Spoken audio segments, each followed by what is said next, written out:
فلسفہ مغرب کی تاریخ بائی برٹرینڈ رسل پارٹ 77۔ لیکن یہ پوچھنا بے معنی ہے کہ کیا بدن ہے یا نہیں۔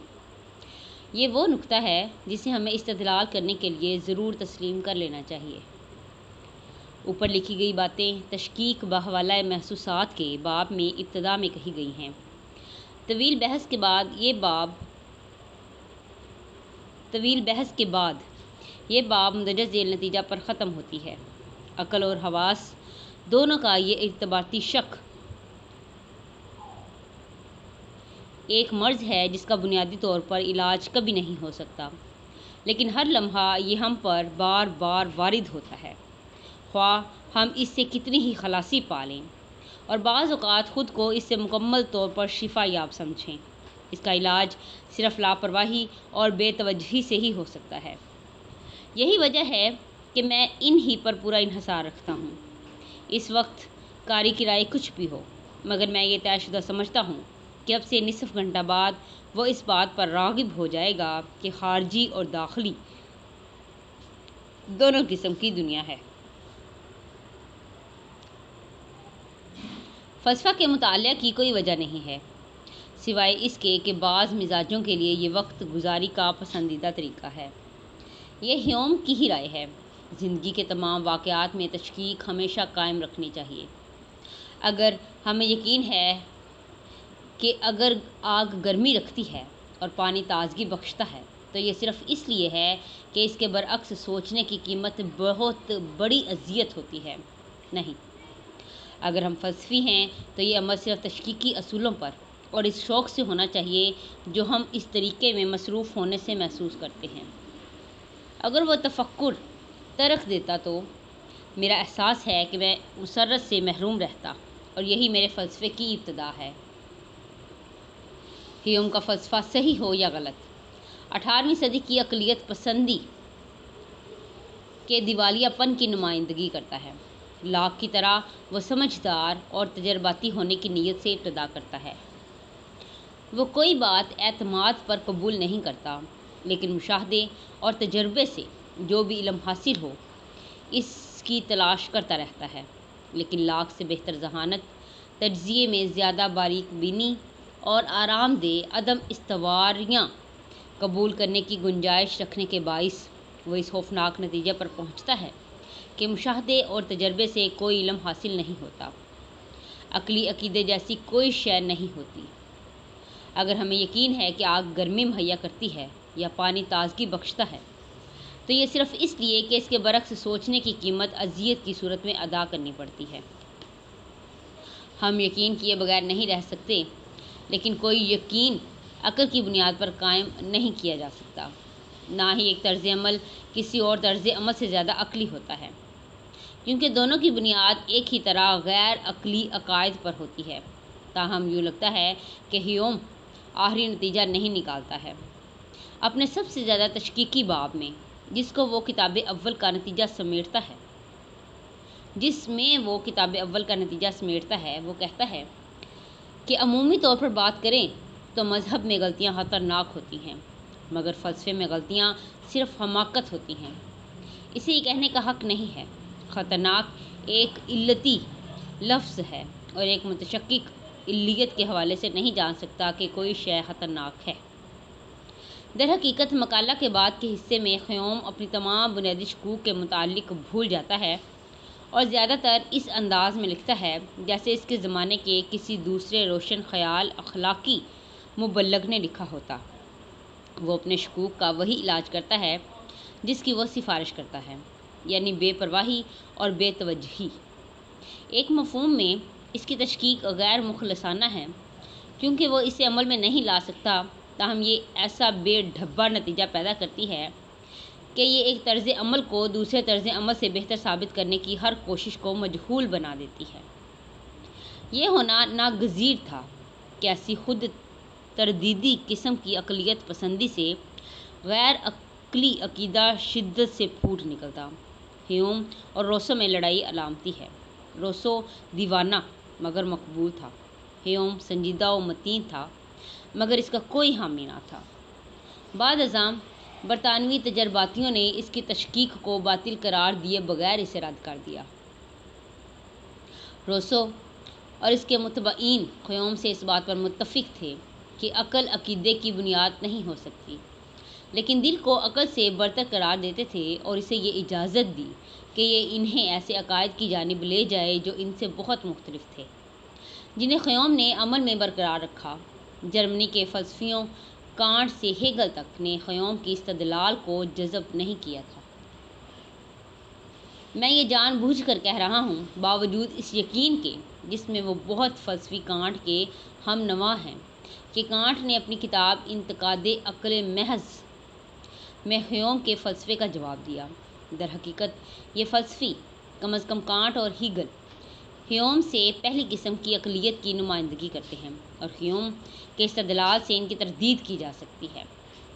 وہ فلسفی جن کو اس طریقے سے تردید نہیں کی جا سکتی ایسے ہیں جو عقلی ہونے کی ملمہ سازی نہیں کرتے، جیسے روسو، شوپنہار اور نیٹشے۔ تمام تر 19ویں صدی اور جتنی 20ویں صدی گزر چکی ہے، اس عرصے میں فقدان عقل ان ریزن کی نشوونما خیوم کی تجربیت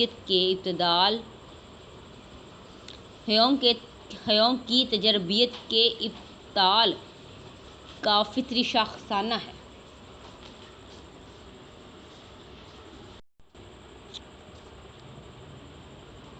لہٰذا یہ دریافت کرنا اہم ہے کہ فلسفہ کے اسی ڈھانچے میں جو تمام تر تجربی ہے، خیوم کو کوئی جواب دیا جا سکتا ہے۔ اگر ایسا نہیں تو پھر فرزانگی اور دیوانگی میں کوئی فکری فرق نہیں ہے۔ وہ دیوانہ جو سمجھتا ہے کہ وہ ایک پوچڈ ایج ہے، اس کی مذمت صرف اس بنیاد پر کی جا سکتی ہے کہ وہ عقلیت میں ہے یا قدرے، کیونکہ ہمیں جمہوریت تسلیم نہیں کر لینی چاہیے۔ اس بنیاد پر حکومت اس سے متفق نہیں ہے۔ یہ ایک مایوس کن نقطۂ نظر ہے اور یہ امید رکھنی چاہیے کہ اس سے بچنے کی کوئی راہ ہے۔ خیوم کی تشکیک کا تمام تر انحصار استقراء کے اصول کی تردید پر ہے۔ اصول استقراء، جیسا کہ اس کا اطلاق علیت پر کیا جاتا ہے، جس کے مطابق اگر اکثر و بیشتر ایسا پایا گیا ہے کہ الف کے بعد یا ساتھ میں بے وارد ہوا ہے، اور کوئی ایسی مثال سامنے نہیں آئی کہ الف کے ساتھ یا بعد میں بے وارد نہ ہوا ہو، اگر اس اصول کو کافی ہونا ہے تو ایسی مثالوں کا کثیر ذخیرہ اسے احتمالیت ضرور بخشتا ہے، جو یقین سے زیادہ دور نہیں۔ اگر یہ اصول یا کوئی اور جس سے اس کا استنتاج ہو سکتا ہے صحیح ہے، تو وہ علتی نتائج جسے خیوم رد کرتا ہے مستحکم ہیں، اس لیے نہیں کہ وہ یقینی ہیں، بلکہ اس لیے وہ عملی مقاصد کے لیے وافر احتمالیت کے حامل ہیں۔ اگر یہ اصول صحیح نہیں ہے تو انفرادی مشاہدات سے عمومی سائنسی قوانین پر پہنچنا مغالطہ ہے، اور ایک تجرباتی کے لیے خیوم کی تشکیک سے فرار ممکن نہیں۔ بلا شبہ یہ اصول خود بخود مشاہدہ کی ہوئی یکساں مثالوں سے مدعوری صورت کے بغیر اخذ نہیں کیا جا سکتا، کیونکہ اس بات کی ضرورت ہوتی ہے کہ ایسے استنتاج کا جواز پیش کیا جائے۔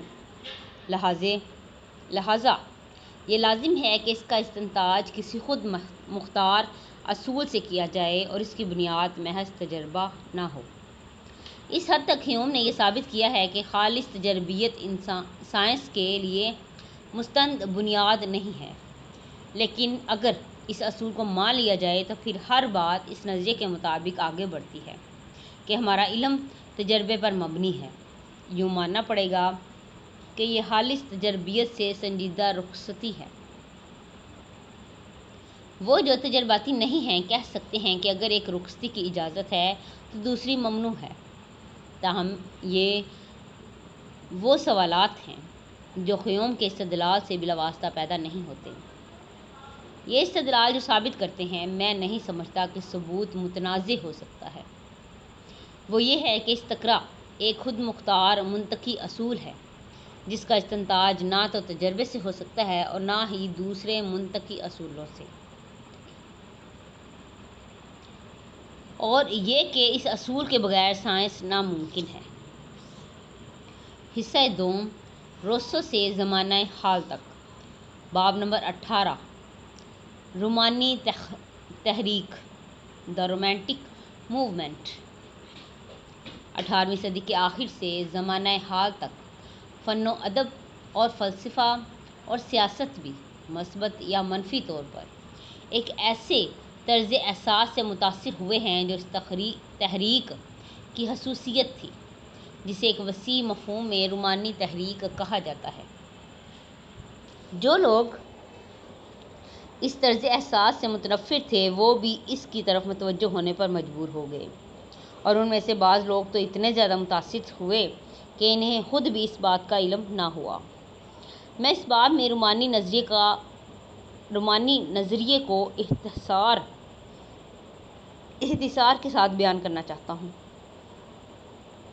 میرا بیان سب سے زیادہ ان معاملات سے متعلق ہے جو یقیناً فلسفیانہ نہیں ہیں۔ اس کی وجہ یہ ہے کہ یہ تحریک اس عہد کی سب سے زیادہ فلسفیانہ فکر کا تہذیبی پس منظر ہے جس عہد سے متعلق اب ہمیں واسطہ ہے۔ اپنی ابتدا میں رومانی تحریک فلسفہ سے بے تعلق تھی، لیکن جلد ہی اس کا فلسفے سے رشتہ قائم ہو گیا۔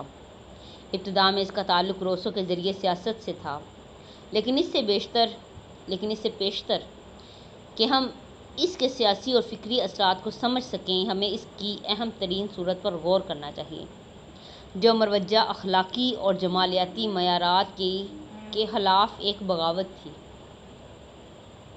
اس تحریک کی پہلی بڑی شخصیت روسو ہے، لیکن کسی حد تک اس نے صرف پہلے سے موجود رجحانات کا اظہار کیا۔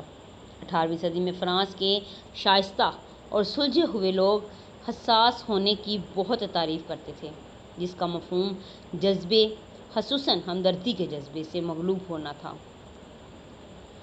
پوری طرح مطمئن ہونے کے لیے جذبہ بلا واسطہ پرجوش اور سوچ سے بالکل عاری ہونا چاہیے۔ ایک حساس شخص ایک اکیلے محروم کسان خاندان کی حالت زار اور محرومی سے متاثر ہو کر رونے لگے گا، لیکن کسانوں کے طبقے کی قسمت سدھارنے اور بہتر بنانے کے سوچے سمجھے اپاؤ کی طرف سرد مہر ہوگا۔ غریبوں کے متعلق یہ فرض کر لیا گیا تھا کہ وہ امیروں کی بنسبت نیکی کے زیادہ حامل ہیں۔ اس شخص کو دانا سمجھا جاتا جو درباروں کی بدعمالیوں سے بچ کر بے حرص دیہاتی زندگی کی پرسکون خوشیوں سے لطف اندوز ہوتا۔ یہ رویہ لمحاتی کیفیت کے طور پر تقریباً تمام زمانوں کے شاعروں میں پایا جاتا ہے۔ جیسے آپ کی پسند ایز یو لائک اٹ میں جلا وطن نواب اسی رویے کا اظہار کرتا ہے، خواہ وہ اپنی جاگیر کی طرف جتنی جلدی ممکن ہوتا ہے واپس لوٹ آتا ہے۔ صرف اداس جیکیوس خلوص کے ساتھ جنگل کی زندگی کو ترجیح دیتا ہے۔ پوپ بھی رومانی تحریک کے مثالی شخص کے متعلق کہتا ہے، خوش نصیب ہے وہ شخص جس کی خواہش چھوٹے آبائی قطع زمین تک محدود ہے اور وہ اپنی ہی جنم بھومی کی ہوا میں سانس لینے پر قانع ہے۔ ایسا احساس رکھنے والوں کے تخیل میں غریب لوگوں کے پاس ہمیشہ چند ایکڑ آبائی زمین ہوتی ہے اور وہ اپنی محنت کی پیداوار پر گزارا کرتے ہیں اور انہیں بیرونی تجارت کی ضرورت نہیں ہوتی۔ صحیح تو یہ ہے کہ وہ دردناک حالات میں اپنی محدود زمین سے محروم ہوتے گئے، کیونکہ بوڑھا باپ اب مزید کام نہیں کر سکتا تھا اور اس کی خوبصورت بیٹی کی جوانی ڈھل رہی تھی، اور ظالم مہاجن یا بدمعاش جاگیردار ہمیشہ اس کی زمین پر جھپٹنے یا اس کی بیٹی کی عصمت تار تار کرنے کی طاق میں ہوتا تھا۔ رومانیوں کے خیال میں غریب لوگ نہ کبھی شہری تھے اور نہ کبھی صنعتی۔ پرولتاری 19ویں صدی کا خیال ہے شاید ویسا ہی رومانیت زدہ، لیکن اس سے بہت مختلف۔ روسو نے موجودہ احساس کے رویے سے کام لیا اور اسے وہ وسعت دی جو شاید اس کے بغیر اسے نہ ملتی۔ وہ نہ صرف نظریات بلکہ ذوق میں بھی جمہوریت پسند تھا۔ اپنی زندگی کے طویل حصوں میں وہ غریب آوارہ شخص رہا۔ وہ ان لوگوں سے مہربانی حاصل کرتا جو اس سے ذرا کم محروم تھے، لیکن عملی طور پر وہ اس مہربانی کا بدلہ بدترین قسم کی ناشکر گزاری سے دیتا، لیکن جذبات میں اس کا رد عمل وہی ہوتا جو احساس رکھنے والے تمام پرجوش عقیدت مند چاہتے تھے۔ اس کے ذوق کے آوارگی پر پیرس کی معاشرتی پابندیاں گراں گزرتی تھیں۔ رومانیوں نے اسے روایت کی رکاوٹوں سے نفرت کرنا سیکھا۔ پہلے لباس اور اطوار میں، رقص اور مروجہ نظم نگاری میں، پھر فن اور محبت میں، اور بالآخر اخلاقیات کے تمام دائرے میں۔ رومانی بھی اخلاقیات سے عاری نہ تھے، اس کے برعکس ان کے اخلاقی احکام تیز اور شدید تھے، لیکن ان کے بنیادی اصول ان کے پیش روؤں کے اصولوں سے مختلف تھے جنہیں مؤخر الذکر اچھا سمجھتے تھے۔ 1660 سے روسو تک کا زمانہ ان مذہبی اور معاشرتی جنگوں کی بازیافت سے مغلوب تھا جو فرانس اور انگلستان اور جرمنی میں ہوئی تھیں۔ لوگ بد نظمی کے خطرے، شدید جذبات کے نراجی رجحانات، تحفظ کی اہمیت اور اس کے حصول کے لیے قربانیوں کی ضرورت کا پورا شعور رکھتے تھے۔ دانائی افضل ترین فضیلت سمجھی جاتی تھی۔ تہذیبی جنونیوں کے خلاف عقل ایک متاثر ہتھیار کے طور پر قدر کی نگاہ سے دیکھی جاتی تھی۔ بربریت کے خلاف روک کے طور پر شائستہ اطوار کی تعریف کی جاتی تھی۔ نیوٹن کی منظم کائنات جس میں سیارے غیر متغیر طور پر سورج کے گرد دہانوں کے پابند دائروں میں گھومتے تھے، تخیل میں ایک اچھی حکومت کی علامت بن گئی تھی۔ تعلیم کا سب سے بڑا مقصد شدید جذبات کے اظہار میں دھیرج پیدا کرنا تھا اور اسے ایک شریف انسان کا ترہ امتیاز سمجھا جاتا تھا۔ انقلاب میں قبل رومانی جاگیرداروں نے خاموشی سے موت قبول کر لی۔ میڈم رونالڈ اور ڈینٹن نے جو رومانوی تھے، شعلۂ بیانی سے جان دی۔ روسو کے وقت تک بہت لوگ تحفظ سے اکتا چکے تھے اور ہجان کی خواہش کے متمنی ہونے شروع ہو چکے تھے۔ انقلاب فرانس اور نپولین نے اس خواہش کی ضرورت بھرپور طریقے سے پوری کی۔ 1815 میں جب سیاسی دنیا سکون و طمانینت کی طرف لوٹی تو یہ تسکین و طمانینت اتنی بے جان، اتنی سخت اور تمام قوی زندگی کی اتنی مخالف ہو گئی تھی کہ صرف خوف زدہ روایت پسند ہی اسے برداشت کر سکتے تھے۔ نتیجہ یہ ہوا کہ موجودہ صورتحال کی وہ فکری منظوری اور رضامندی نہ رہی جو فرانس میں ہوئی۔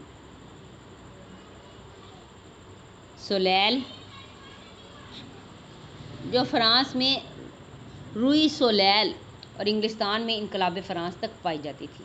19ویں صدی میں مقدس الحاق کے نظام کے خلاف بغاوت میں دو صورتیں اختیار کیں۔ ایک طرف صنعتی نظام کی بشمول سرمایہ دار اور پرولتاری شہنشاہیت اور جاگیرداری کے خلاف بغاوت تھی۔ یہ رومانیت سے غیر متاثر رہی اور بہت پہلوؤں میں 18ویں صدی کی طرف لوٹ گئی۔ اس تحریک کی نمائندگی فکری انقلاب پسندوں، آزاد تجارت کی تحریک اور مارکسی سوشلزم نے کی۔ اس سے بہت مختلف رومانی بغاوت تھی جو جزوی طور پر رجعت پسند یا جزوی طور پر انقلابی تھی۔ رومانویوں کا مقصد امن و سکون نہیں بلکہ پرزور اور شدید جذباتی انفرادی زندگی تھا۔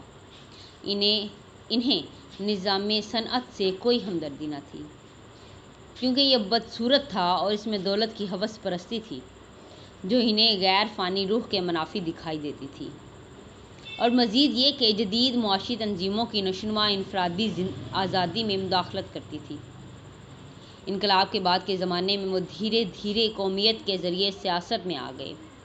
یہ سمجھا گیا کہ ہر قوم ایک مجسم روح کی حامل ہے جو اس وقت تک آزاد نہیں ہو سکتی جب تک تمام قوموں کی ریاستوں کی حدود اس طرح مختلف نہ ہوں جیسی قومیں ایک دوسرے سے مختلف ہیں۔ 19ویں صدی کے اول نصف حصے میں قومیت انقلابی اصولوں کی سب سے زیادہ طاقتور صورت تھی اور بیشتر رومانویوں نے اس کی پرجوش حمایت کی۔ مجموعی طور پر رومانی تحریک کی خصوصیت افادی معیاروں کا ذوق نظارہ جمال سے بدلنا ہے۔ کیچوا مفید ہے مگر خوبصورت نہیں، شعر خوبصورت ہے مگر مفید نہیں۔ ڈارون، جو رومانی نہیں تھا، نے کیچوے کی تعریف کی۔ بلیک نے شعر کی تعریف کی۔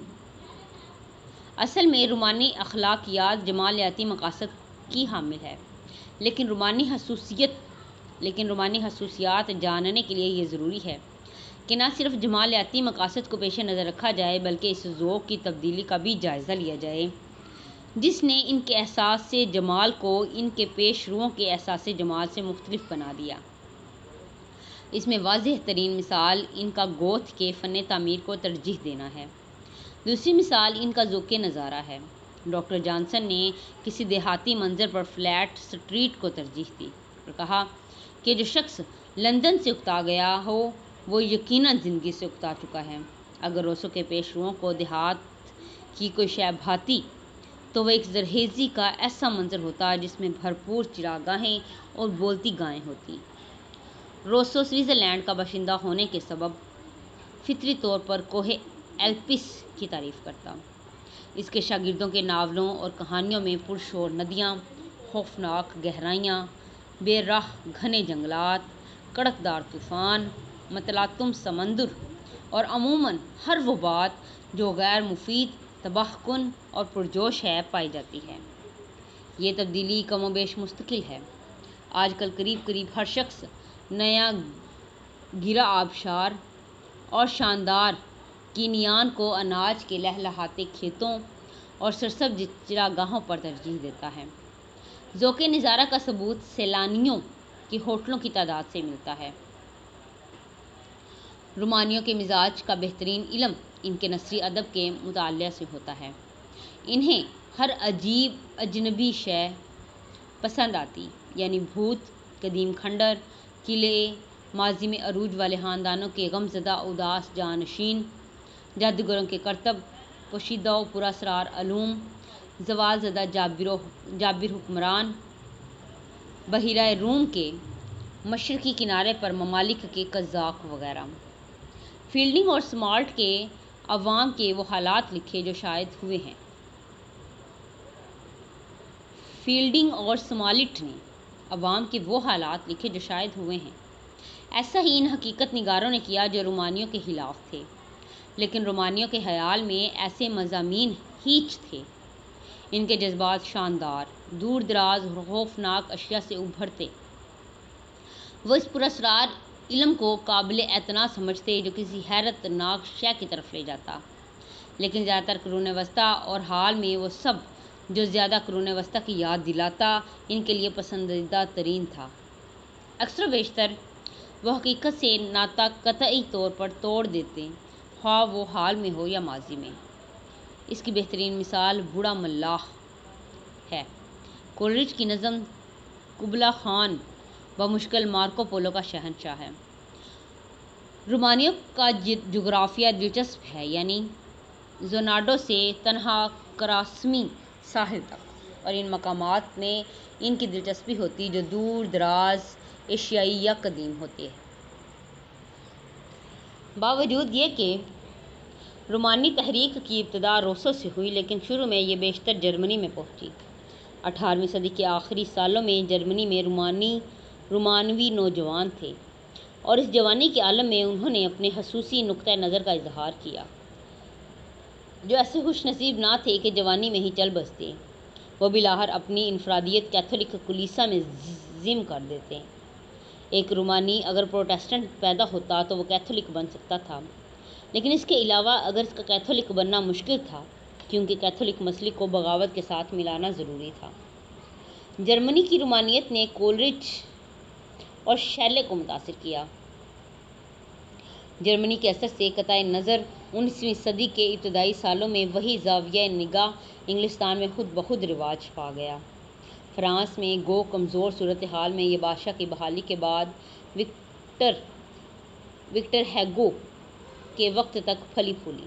امریکہ میں یہ اپنی خالص حالت میں میلوائل، تھوریو اور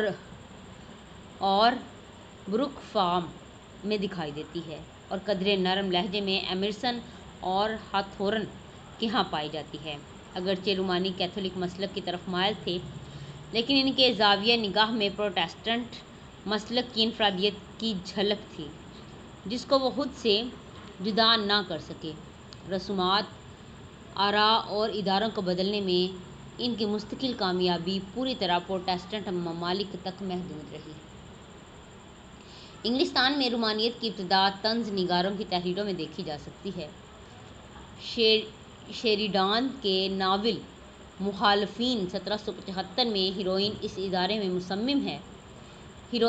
ارادے میں مصمم ہے کہ وہ اپنے سرپرست اور والدین کو خوش کرنے کے لیے ایک امیر آدمی کی بجائے ایک غریب شخص سے محبت کی خاطر شادی کرے گی، لیکن وہ امیر شخص جسے اس کے والدین نے چنا ہے وہ ایک غریب شخص کا روپ دھار لیتا ہے اور اپنا نام بدل کر اسے محبت کرتا ہے۔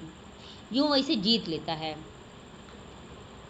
جین آسٹن نورتھنگر ایبے اور سینس اینڈ سینسیبلٹی میں رومانیوں کا مذاق اڑاتی ہے۔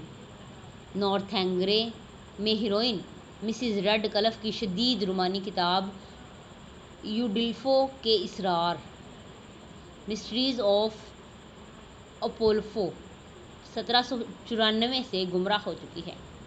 انگلستان میں پہلی اچھی رومانی کتاب سوائے بلیک کے، جو واحد سویڈن بوریجا تھا اور بمشکل کسی تحریک کا حصہ تھا، کولرج کی بوڑھا ملاح تھی، جو 1799 میں شائع ہوئی۔ بعد کے سالوں میں بدقسمتی سے ویج ووڈز نے اسے رقم مہیا کی تو وہ گوٹینجن چلا گیا اور کانٹ کے مطالعہ میں ڈوب گیا۔ اس سے اس کی شاعری بہتر نہ ہوئی۔ کولرج کے بعد ووڈز ورتھ اور سودی رجعت پسند ہو گئے۔ انقلاب اور نپولین سے نفرت نے انگلستان میں رومانیت پر عارضی روک لگا دی، لیکن بائرن، شیلے اور کیٹس نے اسے دوبارہ زندہ کیا اور کسی درجہ تمام وکٹوریائی عہد میں غالب رہی۔